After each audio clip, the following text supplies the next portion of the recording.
ಅತಿ ದೊಡ್ಡ ಮಾನವ ಸ್ವರೂಪದಲ್ಲಿರುವಂತಹ ಶಿವನ ದೇವಸ್ಥಾನ ಇರೋದು ನಿಮ್ಮ ಹೇಮಾವತಿನಲ್ಲಿ ಮಾತ್ರ. ಅದು ಸಿದ್ದೇಶ್ವರ ಸ್ವಾಮಿಯ ದೇವಸ್ಥಾನ ಇಡೀ ಪ್ರಪಂಚದಲ್ಲಿ. ಯಾಕೆ ಅಂದ್ರೆ ನಾವು ಶಿವನ ದೇವಸ್ಥಾನ ಸಾಮಾನ್ಯವಾಗಿ ಲಿಂಗ ಸ್ವರೂಪದಲ್ಲಿ ನೋಡ್ತೀವಿ. ಲಿಂಗ ಸ್ವರೂಪ ಯಾವುದು ಅಂತ ಹೇಳಿದ್ರೆ ಹಿರಿಯರು ಹೇಳುವಂತ ನಿರ್ಲಿಂಗ ಸ್ವರೂಪ, ಆತ ನಿರಾಕಾರ ಭಾವ. ಒಂದು ಕಾಲದಲ್ಲಿ ಶಿವ ಹೆಚ್ಚು ಶಕ್ತಿಶಾಲಿಯೋ, ವಿಷ್ಣು ಹೆಚ್ಚು ಶಕ್ತಿಶಾಲಿಯೋ, ಬ್ರಹ್ಮ ಹೆಚ್ಚು ಶಕ್ತಿಶಾಲಿಯೋ ಅನ್ನೋ ಪ್ರಶ್ನೆ ಬಂದಾಗ ಶಿವ ಜ್ಯೋತಿರ್ಮಯ ಸ್ವರೂಪನಾಗಿ ಬೆಳೆದು ನಿಲ್ತಾರೆ. ಈ ಜ್ಯೋತಿರ್ಮಯ ಸ್ವರೂಪದ ಆದಿ ಮತ್ತು ಅಂತ್ಯ ಯಾರಿಂದ ಕಂಡುಹಿಡಲಿಕ್ಕಾಗುತ್ತೋ ಅವರೇ ಅತ್ಯಂತ ಶಕ್ತಿಶಾಲಿ ಅಂತ ಶಿವ ನಿರ್ಧಾರ ಮಾಡ್ತೀವಿ ಅಂತ ಹೇಳಿದಾಗ ಬ್ರಹ್ಮ ಹೋದ್ರು ಶಿವನ ಅಂತ್ಯವನ್ನು ಕಂಡುಹಿಡಲಿಕ್ಕೆ, ವಿಷ್ಣು ಹೋದ್ರು ಶಿವನ ಆದಿಯನ್ನು ಕಂಡುಹಿಡಲಿಕ್ಕೆ. ಇಬ್ಬರಿಗೂ ಆದಿ ಮತ್ತು ಅಂತ್ಯ ಸಿಗದಿಕ್ಕಂತ ಸಂದರ್ಭದಲ್ಲಿ ಶಿವನ ಮುಂದೆ ಬಂದು ಇಬ್ಬರು ಶರಣಾಗತರಾಗಿ ಕೇಳ್ತಾರೆ, ಇದರ ಆದಿ ಮತ್ತು ಅಂತ್ಯ ಎಲ್ಲೂ ಸಿಕ್ತಿಲ್ವಲ್ಲಪ್ಪ, ಇದು ಯಾವ ಸ್ವರೂಪ ಅಂತ. ಶಿವ ಆಕೆ ಪ್ರಕಟವಾದಂತ ಸ್ಥಾನ ಅದು ಜ್ಯೋತಿರ್ಮಯ ಸ್ವರೂಪ. ಆ ಜ್ಯೋತಿರ್ಮಯ ಸ್ವರೂಪವನ್ನೇ ಲಿಂಗ ಸ್ವರೂಪ ಅಂತ ನಾವು ಪೂಜೆ ಮಾಡ್ಕೊಂಡು ಬಂದದ್ದು. ಆದ್ರೆ ಆ ಲಿಂಗ ಸ್ವರೂಪ ಎಲ್ಲಿದೆ ಅಂತ ಕೇಳಿದ್ರೆ ಆದಿಯೂ ಇಲ್ಲದಿರುವಂತ ಅಂತ್ಯವೂ ಇಲ್ಲದೆ ಇರುವಂತ ಶಿವನ ಸ್ವರೂಪ ನಮ್ಮೊಳಗೆ ಅಡಿಗೆ ಕೂತಿದೆ ಎನ್ನುವುದು ಉಪನಿಷತ್ಗಳ ಮಾತು.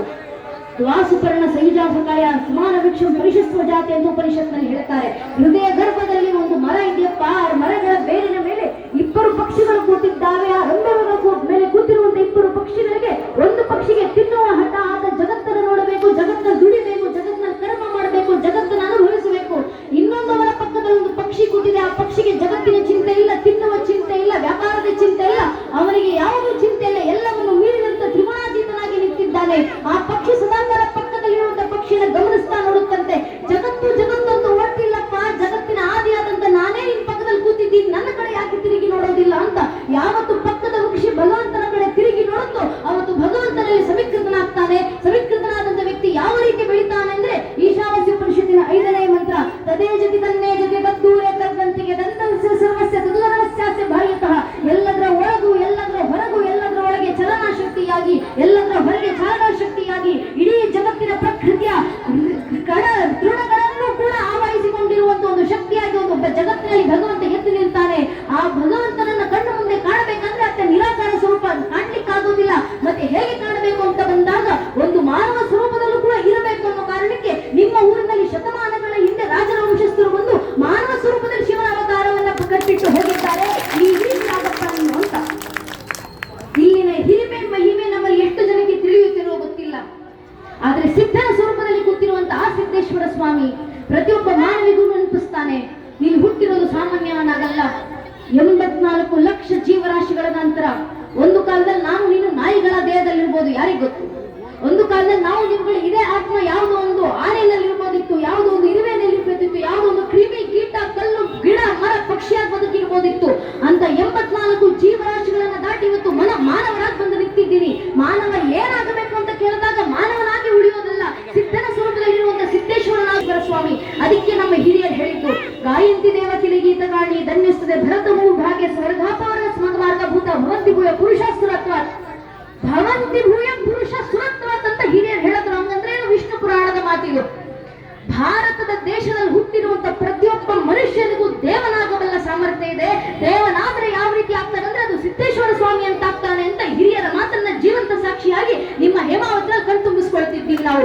ಈ ಕ್ಷೇತ್ರದ ಮಹಿಮೆ ಅಂತ ಅಷ್ಟೆಲ್ಲದೆ ಇನ್ನೂ ಸಂತೋಷ ತಂದಂತ ವಿಚಾರ, ಇಲ್ಲಿ ಪಂಚಲಿಂಗ ದರ್ಶನ ಅಂತ ಹಿರಿಯರು ಹೇಳಿದ್ರು. ಪಂಚಲಿಂಗ ದರ್ಶನ ಇದೆ. ಯಾಕೆ ಪಂಚಲಿಂಗ ದರ್ಶನ? ನಮ್ಮ ಅನ್ನಮಯವಾದಂತ ಈ ದೇಹ ಕೂಡಿಕೊಂಡಿರೋದು ಯಾವುದರಲ್ಲಿ ಅಂತ ಕೇಳಿದ್ರೆ ಆ ಪಂಚಭೂತಗಳಲ್ಲಿ ಅಂತ ಹೇಳ್ತೀವಿ. ಆ ಪಂಚಭೂತಗಳ ಸ್ವರೂಪದ ತತ್ವವನ್ನ ತನ್ನೊಳಗಡಿಸಿಕೊಂಡು ಆ ಪಂಚಭೂತಗಳಿಗೆ ಅಧಿಪತಿಯಾಗಿ ಯಾರು ನಿಲ್ತಾನಲ್ಲ ಅವನನ್ನ ಪಂಚಲಿಂಗ ಅಂತ ಹೇಳ್ತೀವಿ. ಆ ಪಂಚಲಿಂಗದ ಒಂದೊಂದು ಸ್ವರೂಪ ದರ್ಶನ ಪಡೆಯುವಂತ ಕ್ಷೇತ್ರ ಈ ಹೇಮಾವತಿ ಕ್ಷೇತ್ರ. ಆ ಸೌಭಾಗ್ಯ ನಿಮ್ಮೆಲ್ಲರಿಗೂ ದೊರಕಿದೆ. ಆದ್ರೆ ಹೆಮ್ಮೆ ವಿಚಾರ, ದೇವಸ್ಥಾನ ಇದೆ ಅಂತಲ್ಲ, ದೇವಸ್ಥಾನ ಉಳಿಸ್ಕೊಂಡು ಬಂದಿದ್ದೀವಲ್ಲ ಅದು ಹೆಮ್ಮೆ ವಿಚಾರ. ಈ ದೇವಸ್ಥಾನ ಕಟ್ಟಿದ್ದು ನೆನ್ನೆ ಮೊನ್ನೆ ಅಲ್ಲ ನನ್ನ ನೆಚ್ಚಿನ ಬಂಧುಗಳೇ. ಸಾವಿರ ವರ್ಷಗಳ ಹಿಂದೆ, ಶತಮಾನಗಳ ಹಿಂದೆ ರಾಜರ ಅಡಿನಲ್ಲಿ ನಿರ್ಮಾಣವಾದಂತ ಮಹಾಕ್ಷೇತ್ರ ಇದು. ಇವತ್ತವರೆಗೂ ಈ ಕ್ಷೇತ್ರ ಜೀವಂತವಾಗಿ ಬಂದಿದೆ. ಈ ಕ್ಷೇತ್ರದಲ್ಲಿ ಒಂದು ಲಕ್ಷ ದೀಪೋತ್ಸವ ಮಾಡ್ತೀವಿ ಅಂದ್ರೆ ಲಕ್ಷ ಜನ ನಿಮ್ಮ ಊರಿನವರು ಮಾತ್ರ ಅಲ್ಲ, 50 ಕಿಲೋಮೀಟರ್ ದೂರದಿಂದ ಈ ಕ್ಷೇತ್ರವನ್ನು ಹುಡುಕಿಕೊಂಡು ಬರ್ತಾರೆ. ಇವತ್ತಿಗೂ ಯಾರ ಕಾರಣದಿಂದ? ಇವತ್ತಿಗೂ ಇಲ್ಲಿ ನಾವು ಧಾರ್ಮಿಕತೆ ಪರವಾಗಿ ಮಾತಾಡ್ತೀವಿ. ಶತಮಾನಗಳ ಹಿಂದೆ ಪ್ರಾಣ ಪ್ರತಿಷ್ಠಾಪನೆಗೊಂಡಂತ ಸಿದ್ದೇಶ್ವರ ಸ್ವಾಮಿ ಮೂರ್ತಿ ಮುಂದೆ ಕೈ ಮುಗಿತೀವಿ. ಆ ಸಿದ್ದೇಶ್ವರ ಸ್ವಾಮಿಯ ಹಿರಿಮೆಯನ್ನ ಮಾತಾಡ್ತೀವಿ. ಅದನ್ನ ಸ್ಥಾಪನೆ ಮಾಡಿ ಹೋದಂತ ಸಾವಿರ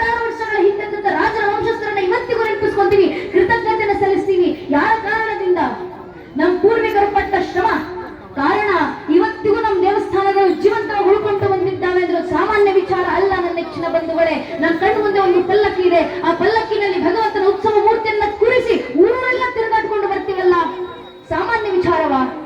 ಖಂಡಿತವಾಗ್ಲೂ ಅಲ್ಲ. ಕಾರಣ ನಮ್ಮ ಇದೇ ಸಂಪ್ರದಾಯಗಳನ್ನ ನಾಶ ಮಾಡಬೇಕು, ನಮ್ಮ ಮಠ ಮಂದಿರಗಳನ್ನ ನಾಶ ಮಾಡಬೇಕು, ನಮ್ಮ ದೇವಸ್ಥಾನಗಳನ್ನ ಮಣ್ಣಲ್ಲಿ ಮಣ್ಣಾಗಿಸಬೇಕು, ನಮ್ಮ ಆಚರಣೆಗಳನ್ನ ನಾಶ ಮಾಡಬೇಕಂತ ನಮ್ಮ ಮೇಲಾದ ದಾಳಿ ಒಂದೆರಡಲ್ಲ, 1372ಕ್ಕೂ ಹೆಚ್ಚು ವರ್ಷ ನಿರಂತರ ಸನಾತನ ಹಿಂದೂ ಧರ್ಮದ ಮೇಲೆ ದಾಳಿಯಾಗಿದೆ. ಇಷ್ಟು ವರ್ಷ ದಾಳಿ ಏನ್ ಮಹಾ ಅಂತ ನಾವು ಅಂದುಕೊಂಡ್ರೆ, ಯಾವತ್ತಾದ್ರೂ ಇತಿಹಾಸ ಪುಟಗಳನ್ನ ತಿರುಗಿ ಹಾಕಿ ನೋಡಿದಾಗ ನಮ್ಗೆ ಅರ್ಥ ಆಗುತ್ತೆ. ಇದೇ ಜಗತ್ನಲ್ಲಿ ಪ್ರಾಚೀನ ಅಂತ ಕರೆಸ್ಕೊಂಡಂತ 35 ಜನಾಂಗಗಳಿದ್ವಲ್ಲ, ಎಲ್ಲೋದು ಆ ಪ್ರಾಚೀನ ಜನಾಂಗಗಳು? ಎಲ್ಲೋದು ಜಗತ್ತಿನ ಮುಂದೆ ಪಿರಮಿಡ್ಗಳನ್ನ ಕಟ್ಟಿ ಮೆರೆದಂತ ಈಜಿಪ್ಷಿಯನ್ ಜನಾಂಗ? ಎಲ್ಲೋದು ಜಗತ್ತನ್ನ ಆಳಲಿಕ್ಕೆ ಬಂದಂತ ಗ್ರೀಕ್ ಜನಾಂಗ? ಎಲ್ಲೋದು ಜಗತ್ತಿಗೆ ಭಾಷಾಶಾಸ್ತ್ರ ಪರಿಚಯಿಸಿಕೊಟ್ಟಂತ ಪರ್ಷಿಯನ್ ಜನಾಂಗ? ಎಲ್ಲೋದು ಜಗತ್ತಿನ ಮುಂದೆ ಬಿಚ್ಚುಗತ್ತಿ ಹಿಡಿದು ನಿಂತಂತ ರೋಮನರ ಜನಾಂಗ? ಜಗತ್ನಲ್ಲಿ ಪ್ರಾಚೀನ ಅಂತ ಕರೆಸ್ಕೊಂಡಂತ 35 ಜನಾಂಗಗಳು ಅಲ್ಪಾಯುಗಳಾಗಿ ಕಾಲಗರ್ಭ ಸೇರಿದ್ದಾವೆ. ನಮ್ ಕಣ್ಣು ಮುಂದೆ ಕಾಣ್ತಿರದಂತ 106 ಮತಪಂಥಗಳು ಕಣ್ಮರಿಯಾಗಿ ಹೋಗಿದ್ದಾವೆ. ಯಾಕೆ? ತಮ್ಮ ಮೇಲಾದಂತ 10, 20, 40, 50 ವರ್ಷಗಳ ಕಾಲದ ಒಂದೇ ಒಂದು ಪರಿಕೆಯ ಜನಾಂಗದ ದಾಳಿಯನ್ನು ತಡೆಯುವಷ್ಟು ಸಾಮರ್ಥ್ಯ ಇಲ್ಲದೆ ಆ ಪ್ರಾಚೀನ ಅಂತ ಕರೆಸ್ಕೊಂಡಂತ ಜನಾಂಗಗಳೆಲ್ಲ ಮಣ್ಣಾಗಿ ಹೋದವು, ಇತಿಹಾಸ ಪುಟಗಳಿಂದ ಅಳಿಸಿ ಹೋದವು. ಆದ್ರೆ ನಮ್ಮ ಸನಾತನ ಹಿಂದೂ ಧರ್ಮದ ಮೇಲೆ 10, 20, 40, 50 ವರ್ಷ ಅಲ್ಲ, 1372ಕ್ಕೂ ಹೆಚ್ಚು ವರ್ಷ ನಿರಂತರ ದಾಳಿ. ಇಷ್ಟು ವರ್ಷ ನಮ್ಮ ಮೇಲೆ ದಾಳಿ ಮಾಡಿದ್ರು ಒಂದೆರಡು ಪರಿಕೆಯ ಜನಾಂಗದವರ, ಒಂದೆರಡು ಪರಿಕೆಯ ದೇಶದವರ. 1000ಕ್ಕೂ ಹೆಚ್ಚು ವರ್ಷ ಮೊಘಲರು ಬಂದ್ರು, ಅರಬ್ಬರು ಬಂದ್ರು, ಅಫ್ಘಾನರು ಬಂದ್ರು, ಪೋರ್ಚುಗೀಸರು ಬಂದ್ರು, ಡಚ್ಚರು ಬಂದ್ರು, ಫ್ರೆಂಚರು ಬಂದ್ರು, ಇಂಗ್ಲಿಷರು ಬಂದ್ರು, ಶಕರು ಬಂದ್ರು, ಹೂಡರು ಬಂದ್ರು. ಇವರೆಲ್ಲರೂ ಬಂದು ನಮ್ಮ ಮೇಲೆ ದಾಳಿ ಮಾಡಿದ ನಂತರವೂ ಇವತ್ತಿಗೂ ಸನಾತನ ಹಿಂದೂ ಧರ್ಮವಾಗಿ ಜೀವಂತವಾಗಿದೆ. ಜಗತ್ನ 100 ಕೋಟಿಗೂ ಹೆಚ್ಚು ಹಿಂದೂಗಳು ಮನೆಗಳಲ್ಲೂ ಧರ್ಮಾಚರಣೆ ಮಾಡ್ತೀವಲ್ಲ, ಯಾರ ಕಾರಣದಿಂದ? ನಮ್ಮ ಪೂರ್ವಿಕರು ಪಟ್ಟ ಶ್ರಮ. ನಮ್ಮ ಮೇಲೆ ಸಾವಿರಾರು ವರ್ಷಗಳು ದಾಳಿಯಾದ ನಂತರವೂ ಈ ಒಂದು ಧರ್ಮ ಉಳಿಬೇಕು ಅನ್ನೋ ನಿಟ್ಟಿನಲ್ಲಿ ಯಾವ ಮಟ್ಟದ ಶ್ರಮವನ್ನು ನಮ್ಮ ಹಿರಿಯರು ಪಟ್ಟಿದ್ದಾರೆ ಸ್ವಾಮಿ. ಒಬ್ಬರ ಇಬ್ಬರ? ಛತ್ರಪತಿ ಶಿವಾಜಿ ಮಹಾರಾಜರ ಮಗ ಛತ್ರಪತಿ ಸಂಭಾಜಿ ಮಹಾರಾಜರು 40 ದಿನಗಳ ಕಾಲ ಸಂಭಾಜಿ ಮಹಾರಾಜರನ್ನ ಕಾರಾಗೃಹಕ್ಕೆ ಅಟ್ಟಿ ಅವರಿಗೆ ಚಿತ್ರಹಿಂಸೆ ಕೊಡಲಾಯಿತು. ಯಾವ ಕಾರಣಕ್ಕೆ? ಒಂದೇ ಒಂದು ಷರತ್ತು, ಒಂದೇ ಒಂದು ಕರಾರು. ಈ ಕ್ಷಣ ನಿನ್ನ ಹಿಂದೂ ಧರ್ಮ ಬಿಟ್ಟು ನನ್ನ ಮತಕ್ಕೆ ಮತಾಂತರಗೊಳ್ಳು, ನಿನ್ನನ್ನ ಜೀವಂತ ಕಳಿಸಿಕೊಟ್ಟು ಸಾಮ್ರಾಜ್ಯದ ಒಂದು ಭಾಗ ಕೈಯಲ್ಲಿಟ್ಟು ಸಾಮಂತರಾಜನಾಗಿ ಬಿಡುಗಡೆ ಮಾಡ್ತೀನಿ ನಿನ್ನನ್ನ. ಸಂಭಾಜಿ ಮಹಾರಾಜ್ ಒಪ್ಕೊಂಡಿದ್ದಿದ್ರೆ 106 ವರ್ಷ ಸುಖ ಸಂಪತ್ತಿನಲ್ಲಿ ಸಾಮಂತರಾಜನಾಗಿ ಬದುಕುವುದಿತ್ತು. ಒಪ್ಲಿಲ್ಲ. 40 ದಿನವರೆಗೆ ಚಿತ್ರಹಿಂಸೆ ಕೊಡಲಾಯಿತು. ಸಂಭಾಜಿ ಮಹಾರಾಜರ ಕೈ ಬೆರಳುಗಳನ್ನು ಕತ್ತರಿಸಿದ್ರು, ಕಾಲು ಬೆರಳುಗಳನ್ನು ಕತ್ತರಿಸಿದ್ರು, ಕಾದ ಸೀಸೆಯಿಂದ ಅವರ 2 ಕಣ್ಣುಗಳನ್ನು ಕಿತ್ತು ತೆಗೆಯಲಾಯಿತು. ಚರ್ಮವನ್ನು ಸುಲಿದು ಕಣ್ಣು ಮುಂದೆ ನಾಯಿಗಳಿಗೆ ತಿನ್ಲಿಕ್ಕೆ ಬಿಸಾಡಲಾಯಿತು. ಗಾಯಗೊಂಡಂತ ದೇಹದ ಮೇಲೆ ಉಪ್ಪನ್ನು ಹಚ್ಚಲಾಯಿತು. 40 ದಿನಗಳ ಕಾಲ ಸಂಭಾಜಿ ಮಹಾರಾಜ್ ಚಿತ್ರಹಿಂಸೆ ಅನುಭವಿಸಿದ್ರು. ಆದ್ರೆ ಒಂದೇ ಒಂದು ಕ್ಷಣ ಧರ್ಮ ಬಿಡುವಂತ ಮಾತಾಡ್ಲಿಲ್ಲ. ಯಾಕೆ ಅಂದ್ರೆ ಕೃಷ್ಣ ಪರಮಾತ್ಮ ಭಗವದ್ಗೀತೆಯಲ್ಲಿ ಕೊಟ್ಟಂತ ಧರ್ಮಜ್ಞಾನ, ಸ್ವಧರ್ಮೇ ನಿಧನಂ ಶ್ರೇಯ ಪರಧರ್ಮೇ ಭಯಾವಹ. ಮತ್ತೊಂದು ಧರ್ಮಕ್ಕೆ ಮತಾಂತರಗೊಂಡು 106 ವರ್ಷ ಬದುಕೋದಕ್ಕಿಂತ ನನ್ನ ಧರ್ಮದಲ್ಲಿ ಒಂದು ದಿನ ಬದುಕಿ ನರಸಿಂಹನಂತೆ ಸಾಯ್ತೀನಿ, ಆ ಧರ್ಮ ನಿಷ್ಠತೆಯನ್ನು ನಮ್ಮ ಪೂರ್ವಿಕರು ಕಾಪಾಡಿಕೊಂಡು ಬಂದಿರಲ್ಲ. ಯಾವ ಮಟ್ಟಕ್ಕೆ? ಮೊಘಲರ ದಾಳಿಗಳು, ಮೊಘಲರ ಛಾಯೆಯಲ್ಲಿ ಅಡಗಿದಂತ ನಮ್ಮ ದೇಶದ ಮೇಲೆ ಮೊಘಲರ ಆಕ್ರಮಣಗಳಾದಾಗ ಮೊಘಲರ ಛಾಯೆಯಿಂದ ಇಡೀ ಭಾರತ ದೇಶದ ಸಂಸ್ಕೃತಿ ತತ್ತರಿಸಿ ಹೋಗ್ತಿದ್ದಂತ ಸಂದರ್ಭದಲ್ಲಿ ನನ್ನ ನಿಮ್ಮ ಪೂರ್ವಿಕರು ಜಾಜಿಯ ಕಂದಾಯ ಕಟ್ಟಿದ್ದಾರೆ ಸ್ವಾಮಿ, ಒಂದೊಂದು ತಲೆಗೆ ಅಂತ. ಯಾಕೆ? ಹಿಂದೂ ಧರ್ಮದಲ್ಲಿ ಉಳಿಬೇಕು, ಈ ಧರ್ಮ ಆಚರಣೆಗಳನ್ನು ಮುಂದುವರಿಸಬೇಕು ಅನ್ನೋ ಕಾರಣಕ್ಕೆ ನಮ್ಮ ಪೂರ್ವಿಕರ ಕತ್ತಿನ ಮೇಲೆ ಕಡಗವನ್ನಿಟ್ಟು ಈ ಕ್ಷಣ ಧರ್ಮ ಬಿಟ್ಟು ಮತಾಂತರಗೊಳ್ಳು, ಇಲ್ಲ ನಿನ್ನ ಪ್ರಾಣ ತೆಗಿತೀವಿ ಅಂತ ಹೇಳಿದಾಗ ನನ್ನ ನಿಮ್ಮ ಪೂರ್ವಿಕರ ಬಾಯಿಂದ ಬಂದಿದ್ದು ಒಂದೇ ಒಂದು ಉತ್ತರ,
ನಾಗರಿಕರಲ್ಲಿ ಈ ಧರ್ಮ ಉಳಿಸಲೇಬೇಕು, ಉಳಿಸಿ ಮುಂದಿನ ಪೀಳಿಗೆಗೆ ತಲುಪಿಸಲೇಬೇಕು ಅಂತ ಧರ್ಮದ ಉಳಿವಿನ ಪರವಾಗಿದ್ದಂತ ತುಡಿತ ಅಂತದ್ದು ಶಾಮದಾಮ್ ದಂಡವೇರಿ ಯಾವ ರೀತಿ ಆದ್ರೂ ಪರವಾಗಿಲ್ಲ ಧರ್ಮ ಉಳಿಸಿ. ಯಾಕೆ ಉಳಿಸಿದ್ರು? ಯಾಕಷ್ಟೆಲ್ಲ ಶ್ರಮ ಪಟ್ರು? ಒಂದು ನಂಬಿಕೆ, ಒಂದು ವಿಶ್ವಾಸ, ಒಂದು ಭರವಸೆ. ಅರೆ ಮುಂದೊಂದು ಪೀಳಿಗೆ ಬರುತ್ತೆ, ಆ ಪೀಳಿಗೆ ತನ್ನ ಹೆಮ್ಮೆಯಿಂದ ಹಿಂದೂ ಅಂತ ಊರು ತುಂಬ ಹೇಳ್ಕೊಂಡು ತಿರುಗಾಡುತ್ತೆ, ಆ ಪೀಳಿಗೆ ಪರಂಪರೆ ಉಳಿಸುತ್ತೆ, ತನ್ನ ಮುಂದಿನ ತಲೆಮಾರಿಗೆ ಕಲ್ಪಿಸಿ ಹೋಗುತ್ತೆ ಅನ್ನೋ ಒಂದು ನಂಬಿಕೆ ಮೇರೆಗೆ ನಮ್ಮ ಪೂರ್ವಿಕರು ಶ್ರಮವನ್ನು ಪಟ್ಟು ಧರ್ಮ ಉಳಿಸಿಕೊಂಡು ಬಂದ್ರು. ಅಷ್ಟು ಶ್ರಮ ಪಟ್ಟು ಉಳಿಸಿಕೊಂಡು ಬಂದಿರುವಂತ ಧರ್ಮ ನಾವು ನೀವು ಉಳಿಸಿ ಮುಂದಿನ ತಲೆಮಾರಿಗೆ ಕಲ್ಪಿಸಬೇಕು. ಯಾವ ರೀತಿ ಉಳಿಸ್ತೀರ ಪರಂಪರೆಯನ್ನ? ನಾವ್ಯಾವ ರೀತಿ ರಕ್ಷಣೆ ಮಾಡ್ಬೇಕು ಧರ್ಮವನ್ನ? ಧರ್ಮ ರಕ್ಷಣೆಗಿರೋದು ಒಂದೇ ಮಾರ್ಗ, ಅದು ಕೃಷ್ಣ ಪರಮಾತ್ಮ ಕೊಟ್ಟ ಮಾರ್ಗ. ಭಗವದ್ಗೀತೆ 4ನೇ ಅಧ್ಯಾಯದ 7ನೇ ಶ್ಲೋಕದಲ್ಲಿ ಶ್ರೀಕೃಷ್ಣ ಪರಮಾತ್ಮ ಕರೆ ಕೊಡುತ್ತಾರೆ, ಯದಾ ಯದಾ ಧರ್ಮಸ್ಯ ಗ್ಲಾನಿರ್ಭವತಿ ಭಾರತ ಅಭ್ಯುತ್ಥಾನಮ ಧರ್ಮಸ್ಯ ತದಾತ್ಮಾನಂ ಚಾಮ್ಯಹಂ ಪರಿತ್ರಾಣಾಯ ಸಾಧು ವಿನಾಶ ದುಷ್ಕೃತ ಧರ್ಮ ಸಂಸ್ಥಾಪನಾರ್ಥಾಯ ಸಂಭವಾಮಿ ಯುಗೆ ಯುಗೆ. ಯುಗ ಯುಗಕ್ಕೂ ಧರ್ಮ ರಕ್ಷಣೆಗೆ ನಾನು ಅವತರಿಸಿ ಬರ್ತೀನಿ. ಆದರೆ ಕಲಿಯುಗದಲ್ಲಿ ಧರ್ಮ ರಕ್ಷಣೆಗೆ ಯಾವ ಅವತಾರ? ಕೃಷ್ಣ ಪರಮಾತ್ಮ ಕುರುಕ್ಷೇತ್ರದ ರಣರಂಗದಲ್ಲಿ ಉದ್ಘೋಷವನ್ನ ಕೊಡುತ್ತಾರೆ. ಕಲಿಯುಗದ ಅಂತ್ಯದಲ್ಲಿ ಕಲ್ಕಿ ಅವತಾರ. ಆದರೆ ಕಲಿಯುಗ ನಡೀತಾ ಇರಬೇಕಾದ್ರೆ ಕಲಿಯುಗದೊಳಗೆ ದೇಶ ಧರ್ಮ ರಕ್ಷಣೆಗಿರೋದು ಒಂದೇ ಒಂದು ಅವತಾರ, ಅದು ಸಂಘ ಶಕ್ತಿ ಕಲಿಯುಗೆ. ಸಂಘಟಿತ ಬಲದಿಂದ ಮಾತ್ರ ಕಲಿಯುಗದಲ್ಲಿ ಧರ್ಮ ರಕ್ಷಣೆ ಆಗಲಿಕ್ಕೆ ಸಾಧ್ಯ.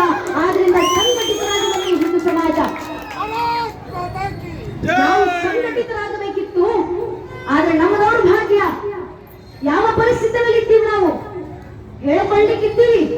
ಜಗತ್ನ 100 ಕೋಟಿಗೂ ಹೆಚ್ಚು ಹಿಂದೂಗಳ ಜನಸಂಖ್ಯೆ, ಆದ್ರೆ ಒಬ್ಬ ಹಿಂದುವಿನ ಮುಂದೆ ನಿಂತಿವತ್ತು ನೀನ್ ಯಾರಪ್ಪ, ನೀನ್ ಯಾವ ಸಮಾಜಕ್ಕೆ ಸೇರಿದವನು ಅಂದ್ರೆ ಹಿಂದುವಿನ ಬಾಯಿನಲ್ಲಿ ಧರ್ಮದ ಹೆಸರು ಬರೋಕು ಮುಂಚೆ ಜಾತಿ ಹೆಸರು ಬಂದಿರುತ್ತೆ. ಒಬ್ಬ ಹಿಂದೂ ಹೋಗೋಕ್ ಮುಂಚೆ ಒಬ್ಬ ಹಿಂದೂ ಬ್ರಾಹ್ಮಣ ಆಗ್ತಾರೆ, ಒಬ್ಬ ಹಿಂದೂ ಲಿಂಗಾಯತರಾಗ್ತಾರೆ, ಒಬ್ಬ ಹಿಂದೂ ಕುರುಬರಾಗ್ತಾರೆ, ಒಬ್ಬ ಹಿಂದೂ ಗೌಡ್ರಾಗ್ತಾರೆ, ಒಬ್ಬ ಹಿಂದೂ ನಾಯಕ್ ಆಗ್ತಾರೆ, ಒಬ್ಬ ಹಿಂದೂ SC, ಒಬ್ಬ ಹಿಂದೂ ST, ಒಬ್ಬ ಹಿಂದೂ ಶೆಟ್ಟಿ, ಒಬ್ಬ ಹಿಂದೂ ಪೂಜಾರ್, ಒಬ್ಬ ಹಿಂದೂ ಮರಾಠ, ಒಬ್ಬ ಹಿಂದೂ ರಾಜ್ಪೂತ್, ಒಬ್ಬ ಹಿಂದೂ ಬನಿಯಾ. ಅರೆ ಹಿಂದೂ ಆಗೋದು ಯಾವಾಗ? ನಾವು ಹಿಂದೂಗಳ ಅರ್ಥ ಮಾಡ್ಕೊಳ್ಬೇಕು. ನಮ್ಮ ಜಾತಿ ಯಾವುದೇ ಇರಲಿ, ಆ ಜಾತಿಗಳ ಮೇಲೆ ನಾವಿಟ್ಟಿರುವಂತ ಜಾತಿ ಪ್ರೇಮ ಎಷ್ಟೇ ವಿಶಾಲವಾಗಿರ್ಲಿ, ನಮ್ಮ ಜಾತಿ ನಮ್ಮನೆ ದೇವ್ರ ಗೋಡೆ ಒಳಗೆ ಸೀಮಿತವಾಗಿರ್ಬೇಕು. ನಮ್ಮ ರಾಜಕೀಯ ಆಸಕ್ತಿ ಯಾವುದೇ ಇರಲಿ, ನೀವು ಯಾವ ರಾಜಕೀಯ ಪಕ್ಷಕ್ಕೆ ಬೇಕಾದ್ರೂ ಕೆಲಸ ಮಾಡ್ಕೊಳ್ಳಿ, ನಿಮ್ಮನ್ನ ನೀವು ಯಾವ ರಾಜಕೀಯ ಪಕ್ಷದ ಕಾರ್ಯಕರ್ತ ಅಂತ ಬೇಕಾದ್ರೂ ಹೇಳ್ಕೊಂಡು ತಿರುಗಾಡಿ, ಆದ್ರೆ ನಮ್ಮ ರಾಜಕೀಯ ಆಸಕ್ತಿ ನಮ್ಮ ಮನೆ ಬಾಗಿಲಿನ ಒಳಗೆ ಸೀಮಿತವಾಗಿರ್ಬೇಕು. ಪ್ರತಿಯೊಬ್ಬ ಹಿಂದೂ ತನ್ನ ಮನೆಯ ದೇವರ ಕೋಣೆ ದಾಟಿ ಮನೆ ವಸ್ತು ಬಿಟ್ಟು ಹೊರಗೆ ಬರಬೇಕಾದ್ರೆ ಜಾತಿ, ಉಪಜಾತಿ, ಮತ, ಪಂಥ, ಪಂಗಡ, ಕುಲ, ಗೋತ್ರ, ರಾಜಕೀಯ ಆಸಕ್ತಿ, ತತ್ವ, ಸಿದ್ಧಾಂತ ಎಲ್ಲವನ್ನ ಮರೆತು ಹೆಗಲ ಮೇಲೊಂದು ಕೇಸರಿ ಶಾಲು, ಹಣೆ ಮೇಲೆ ಕೇಸರಿ ತಿಲಕ ಇಟ್ಕೊಂಡು ನಾವೆಲ್ಲ ಹಿಂದೂ, ನಾವೆಲ್ಲ ಒಂದು ನಮ್ಮ ಧರ್ಮ ರಕ್ಷಣೆ, ನಮ್ಮ ಪರಂಪರೆ ಉಳಿವು, ಆ ಸಂಘಟಿತ ಇವತ್ತು ಹಿಂದೂ ಸಮಾಜದಲ್ಲಿ ಬರಬೇಕಾಗಿದೆ. ಅರೆ ಒಮ್ಮೆ ಹಿಂದೂ ಸಮಾಜ ಸಂಘಟಿತವಾಗಿ ಬಂದ್ರೆ ಜಗತ್ತಲ್ಲಿ ಎಂತೆಂಥ ಬದಲಾವಣೆ ತರಬಹುದು ನಾವು. ಕೆಲವು ದಶಕಗಳ ಹಿಂದೆ ಪೂಜ್ಯನೇ ಅಶೋಕ್ ಸಿಂಗಾಜಿ ಅವರು ನಿಂತು ಇದೇ ನೆಲದಿಂದ ಇಡೀ ದೇಶಕ್ಕೊಂದು ಕರೆಯನ್ನು ಕೊಟ್ಟಿದ್ರು. ರೋಮ ರೋಮ ಮೇರ ಮಯೋ ಹೇ ರಾಮ್ ಕಿ आओ कार सेवको, बनो कार सेवको, मिटो कार सेवको, गाओ कार सेवको, अगर साई पड़े तो अयोध्या में भेजी सरयू नदी को अपने लहू से लाल करना पड़े तो गाओ कार सेवको. ಅಶೋಕ್ ಸಿಂಗಾಜಿ ಅವರ ಕರೆ ಅರ್ಥಾತ್ ರೋಮ ರೋಮದಲ್ಲಿ ರಮಿಸಿರುವಂತ ರಾಮನಿಗೋಸ್ಕರ ಬನ್ನಿ ಕಾರ ಸೇವಕರಾಗಿ ಹಿಂದೂಗಳೇ बनी पुनीता है, यदि राम नहीं है तो श्वास में जीवन का गठरीता है, नर नार श्री पुरुषोत्तम का हम मंदिर भव्य बनाएंगे, स्वगत राम की कांते हम मंदिर वही बनाएंगे ಅಂತ ನಮ್ಮ ತಾಯಿಗಳು ಹಾಡ್ತಾ ಕಾರ್ಯಾಚರಣೆ ಸಲ್ಲಿಸಿದ್ರಲ್ಲ. ಒಮ್ಮೆ ಹಿಂದೂ ಸಮಾಜ ಆ ರೀತಿ ಸಂಘಟಿತವಾಗಿ ಬಂತು. ಪರಿಣಾಮ 500 ವರ್ಷಗಳ ಹೋರಾಟದ ನಂತರ, 78ಕ್ಕೂ ಹೆಚ್ಚು ಮಹಾ ಕಥನಗಳ ನಂತರ ಇನ್ನೂ ಧಾರ್ಮಿಕ ಕಾರ್ಯಗಳು ಬಾಕಿ ಇದ್ದಾವೆ. ಕಟ್ಟಿರೋದು ಅಯೋಧ್ಯೆಯಲ್ಲಿ ರಾಮ ಮಂದಿರ ಮಾತ್ರ. ಮುಂದೆ ಭಾರತ ಪ್ರತ್ಯೇಕ ಅಯೋಧ್ಯ ಬನಾಯಂಗೆ, ಭಾರತದ ಮನೆಗಳನ್ನ ಅಯೋಧ್ಯೆಯನ್ನಾಗಿಸುವುದು ನಮ್ಮ ಮುಂದಿನ ಸಂಕಲ್ಪ. ಮನೆ ಅಯೋಧ್ಯ ಆಗೋದಂದ್ರೇನು? ಹಿಂದೂ ಮನೆಯಲ್ಲಿ ಹುಟ್ಟಿ ಬರುವಂತ ಒಂದೊಂದು ಹಿಂದೂ ಮಗು ಶ್ರೀರಾಮಚಂದ್ರನಂತೆ ಹುಟ್ಟಿ ಬರಬೇಕು. ಹಿಂದೂ ಮಣ್ಣಲ್ಲಿ ಬೆಳೆಯುವಂತ ಒಬ್ಬೊಬ್ಬ ಹೆಣ್ಣು ಮಗಳು ಸೀತಾಮಾತೆ ಅಂತ ಬೆಳೆದು ಬರಬೇಕು, ತಾಯಿ ಜಾನಕಿ ಅಂತ ಬೆಳೆದು ಬರಬೇಕು. ಆಗ ಮನೆಗಳು ಅಯೋಧ್ಯೆ ಆಗ್ತವೆ.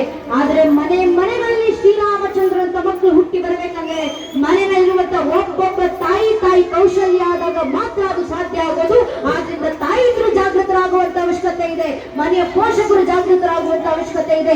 ಹಿರಿಯರು ಜಾಗೃತರಾಗಿ ಮನೆ ಮಕ್ಕಳನ್ನ ಜಾಗೃತಗೊಳಿಸಿ ಧರ್ಮ ರಕ್ಷಣೆ ಆಗಬೇಕು, ಪರಂಪರೆ ರಕ್ಷಣೆ ಆಗಬೇಕು. ಯಾರಿಂದ ಸಾಕಾರಗೊಳ್ಳುತ್ತೆ? ಮುಂದಿನ ಪೀಳಿಗೆ ಮಕ್ಕಳಿಂದ ಅಲ್ವಾ? ಆ ಮಕ್ಕಳ ಧರ್ಮ ಜಾಗೃತಿ ಮೂಲಕ, ಯಾವುದರ ಮೂಲಕ ಧರ್ಮ ಜಾಗೃತಿ ಮಾಡ್ತೀವಿ? ಆ ಮಕ್ಕಳಲ್ಲಿ ಧರ್ಮ ಬೋಧನೆ ಮಾಡುವ ಮೂಲಕ, ಧರ್ಮ ಜ್ಞಾನ ಕಲ್ಪಿಸುವ ಮೂಲಕ, ಧರ್ಮ ಗ್ರಂಥಗಳ ಪರಿಚಯ ಮಾಡಿಕೊಡುವ ಮೂಲಕ. ನಿಮ್ಮಿಂದ ಸಾಧ್ಯವಾದ್ರೆ ಮಕ್ಕಳಿಗೆ ಧರ್ಮ ಗ್ರಂಥಗಳನ್ನು ಓದಿಸಿ. ವೇದೋಪನಿಷತ್ತುಗಳು ಆಗಿಲ್ವಾ? ನಮಗೆ ವೇದೋಪನಿಷತ್ತುಗಳನ್ನು ಓದಿ ಬರೋದಿಲ್ಲ, ನಮಗೆ ರಾಮಾಯಣ ಮಹಾಭಾರತ ಅಂತ ಇತಿಹಾಸವನ್ನು ತಿಳ್ಕೊಳ್ಳಿಕ್ಕೆ ಬರೋದಿಲ್ಲ. 18 ಪುರಾಣಗಳು ವೇದವ್ಯಾಸರು ರಚಿಸಿದ್ದಾರೆ. ಆ ಪುರಾಣದ ಕಥೆಗಳನ್ನು ಮಕ್ಕಳಿಗೆ ಹೇಳ್ಕೊಡ್ಲಿಕ್ಕೆ ನಮ್ಗೆ ತಿಳಿಯೋದಿಲ್ಲ. ಕನಿಷ್ಠ ಪಕ್ಷ ಭಗವದ್ಗೀತೆ ಶ್ಲೋಕಗಳನ್ನು ಮಕ್ಕಳ ಬಾಯಿಂದ ಹೇಳಿಸ್ಲಿಕ್ಕೆ ನಮ್ಗೆ ಸಾಧ್ಯ ಇಲ್ಲ ಅಂತ ಅನ್ಸಿದ್ರೆ ಪರವಾಗಿಲ್ಲ ಸ್ವಾಮಿ, ಸಾಧ್ಯವಾದ್ರೆ ಧರ್ಮ ಗ್ರಂಥಗಳ ಮೂಲಕ ಮಕ್ಕಳ ಧರ್ಮ ಜಾಗೃತಿ ಮಾಡಿ. ಆಗ್ಲಿಲ್ವಾ? ಕನಿಷ್ಠ ಪಕ್ಷ ವಾರಕ್ಕೆ 1 ದಿನ ಮನೆಯ ಮಕ್ಕಳನ್ನ ಕರ್ಕೊಂಡು ದೇವಸ್ಥಾನಕ್ಕೆ ಬನ್ನಿ, ದೇವಸ್ಥಾನದಲ್ಲಿ ಕೂರಿಸಿ ಮಕ್ಕಳ ಬಾಯಿಂದ ಭಜನೆಗಳನ್ನ ಹಾಡಿಸಿ ಸಾಕು. ಆ ಮಕ್ಕಳ ತನ್ನಿಂತಾನೇ ಧರ್ಮ ಜಾಗೃತಿ ಆಗುತ್ತೆ. ಇವತ್ತು ಹಿಂದೂ ಮನೆ ಪೋಷಕರು ಮಾಡಬೇಕಾಗಿರುವಂತ ಮೊಟ್ಟ ಮೊದಲ ಕೆಲಸ ಇದು. ಮಕ್ಕಳನ್ನ ದೇವಸ್ಥಾನಕ್ಕೆ ಕರ್ಕೊಂಡು ಬರೋದು. ವಾರಕ್ಕೆ 1 ದಿನ ಒಬ್ಬರು ಬರುವವರಲ್ಲ, ಇಡೀ ಗ್ರಾಮಸ್ಥರಲ್ಲಿ ವಿನಂತಿ, ದಯವಿಟ್ಟು ಇನ್ನು ಮುಂದೆನಾದ್ರು ವಾರದಲ್ಲಿ 1 ದಿನ ದೇವಸ್ಥಾನದಲ್ಲಿ ಸತ್ಸಂಗಗಳನ್ನ ಆಯೋಜನೆ ಮಾಡಿ. ಬರೋಕ್ಕೂ ಮುಂಚೆ ಎಷ್ಟು ಸುಂದರವಾಗಿ ಹೆಣ್ಣು ಮಕ್ಕಳು ಭಜನೆಗಳನ್ನ ಹಾಡ್ತಿದ್ರು, ಕೇಳಿಸ್ತಿದ್ರು. ನಮಗೆ ದೇವಸ್ಥಾನದಿಂದ ಬರ್ತಿದ್ದಂತ ಧ್ವನಿ ಅಂತ ಭಜನೆಗಳು ಸಾಗಬೇಕು. ಅದರಲ್ಲದ ಮಕ್ಕಳು, ಮನೆಯ ಮಕ್ಕಳು ಭಜನೆ ಹಾಡಿದ್ರೆ ಭಗವಂತನೇ ಧರೆಗಿಳಿದು ಬರ್ತಾರೆ. ಇದು ನಾನು ಹೇಳ್ತಿರುವಂತ ಮಾತಲ್ಲ. ಕುಂಬಾರ ಗುಂಡೆಯನ್ನ ರಗಳೆ ಅಂತ ಹರಿಯ ರಗಳೆ ಬರೆದು ವಿವರಿಸ್ತಾರಲ್ಲ. ಕುಂಬಾರ ಗುಂಡೆಯ ಸಾಮಾನ್ಯ ಮಡಿಕೆ ಮಾಡುವಂತ ವ್ಯಕ್ತಿ, ಅವ್ರಿಗೆ ಓದು ಬರಹ ಗೊತ್ತಿಲ್ಲ, ಅಕ್ಷರ ಗೊತ್ತಿಲ್ಲ, ಗೊತ್ತಿರೋದೊಂದು ಶಿವನ ಮೇಲಿರುವ ಭಕ್ತಿ. ದಿನಾ ಮಡಿಕೆ ಮಾಡಬೇಕಾದ್ರೆ ಮಡಿಕೆ ತಟ್ಟುವ ತಾರಕ್ಕೆ ಶಿವನ ಭಜನೆನ ಹಾಡ್ತಾ ಹಾಡ್ತಾ ಕುಣಿತಿದ್ರಂತೆ. ಶಿವನಿಗೆ ಮನಸ್ಸಾಯ್ತು, ನನ್ನ ಭಕ್ತ ಕುಂಬಾರ ಗುಂಡಯ್ಯ ಸ್ವರೂಪ ಅಂತ ಭಾವಿಸ್ತೀವಿ. ನಾವು ಯಾಕೆ ಭಾವಿಸ್ತೀವಿ? ಒಂದು ಭಜನೆಯ ಮೂಲಕ ಆ ಭಜನೆ ಯಾರು ಒಂದು ಗಾನದಲ್ಲಿ ಅನ್ನಮಾಚಾರ ನಿಂತು ಹೇಳಿದ್ರು, ಬ್ರಹ್ಮ ಮಕ್ಕಟೆ ಪರ ಬ್ರಹ್ಮ ಮಕ್ಕಟೆ ಅಂತರಿಕೆ ಅಂತರಾತ್ಮ ಶ್ರೀಹರಿ ಅಂತ ಅಂದು ಕಾಲದಲ್ಲಿ ಅನ್ನಮಾಚಾರ ಹೇಳಿದಂತ ಒಂದು ಮಾತು ಇವತ್ತಿಗೂ ಜೀವಂತ ಸಾಕ್ಷಿಯಾಗಿ ಬಂತು. ಇವತ್ತಿಗೂ ನನ್ನಲ್ಲಿರುವಂತ ಪರಮಾತ್ಮ, ನಿನ್ನಲ್ಲಿರುವಂತ ಭಗವಂತ ಒಬ್ಬರೇ ಅಂತ ಭಾವಿಸಿ ನಮಸ್ಕಾರ ಮಾಡ್ತೀವಿ ನಾವು. ಆ ಒಂದು ಭಜನೆಯಿಂದ ಸಾಧ್ಯವಾಯ್ತಲ್ಲ ಇವೆಲ್ಲ. ಆ ಭಜನೆ ಯಾರಾದ್ರೂ ದಾಖಲಿಸಿದ್ರು ನಮ್ಮ ದೇಶದಲ್ಲಿ ಬೇಕಾಗ್ಲಿಲ್ಲ. ಗ್ರಂಥಗಳಲ್ಲಿ ಬರೆದು ಮುಂದೆ ಪೀಳಿಗೆ ಕೊಡಬೇಕಂತ ಬೇಕಾಗ್ಲಿಲ್ಲ. ಮನೆಯಲ್ಲಿ ನಿತ್ಯ ಸಂಧ್ಯಾಕಾಲದಲ್ಲಿ ಕೂತಾಗ ಹಿರಿಯರೆಲ್ಲ ದೇವಸ್ಥಾನದಲ್ಲಿ ಕೂತು ಭಜನೆ ಹಾಡ್ತಿದ್ರು. ಆ ಭಜನೆಗಳ ದೇವಸ್ಥಾನದಲ್ಲಿ ಹೊರಗಿದ್ರೆ ನಮ್ಮ ಮನೆಯವ್ರಿಗೂ ಕೇಳಿಸ್ಕೊಂಡು ಬರ್ತಿತ್ತು. ಮನೆಯಲ್ಲಿ ಕೂತಂತ ಮಕ್ಕಳು ಭಜನೆಗಳನ್ನ ಆರಿಸ್ತಿದ್ರು. ಹಿರಿಯರು ಏನೋ ಆಡ್ತಿದ್ದಾರಲ್ಲ, ಏನೋ ಆಡ್ತಿದಾರ ಅಂತ ಕೇಳಲಿಕ್ಕೆ ಶುರು ಮಾಡಿದ್ರು. ಭಜನೆ ಕೇಳ್ತಾ ಕೇಳ್ತಾ ಮಕ್ಕಳೆಲ್ಲ ಆ ಭಾವೈಕ್ಯತೆ ಬೆಳೆತು. ಆ ಭಗವಂತನ ಪರವಾಗಿರುವಂತ ದೈವತ್ವ ಬೆಳೆತು. ಆ ಭಕ್ತಿ ಬೆಳೀತು. ಬೆಳೆಸಲಿಕ್ಕೆ ಯಾವುದು ಕಾರಣವಾಯಿತು? ಒಂದು ಭಜನೆ. ಅಂಥ ಭಜನೆಗಳನ್ನ ನಮ್ಮ ಮಕ್ಕಳ ಬಾಯಿಂದ ಮತ್ತೆ ಹಾಡಿಸ್ಲಿಕ್ಕೆ ನಾವು ಶುರು ಮಾಡಬೇಕು. ಯಾಕೆಂದ್ರೆ ಹಿರಿಯರು ಹೇಳ್ತಾರೆ, ಭಜನೆ ಮಾಡುವ ಮನೆ ಎಂದಿಗೂ ವಿಭಜನೆ ಆಗೋದಿಲ್ಲ. ಭಜನೆಗಿರುವ ಸಾಮರ್ಥ್ಯ ಅದು ಮನೆಗಳನ್ನ ಸಂಘಟಿಸುತ್ತೆ, ಕುಟುಂಬಗಳನ್ನ ಒಗ್ಗೂಡಿಸುತ್ತೆ.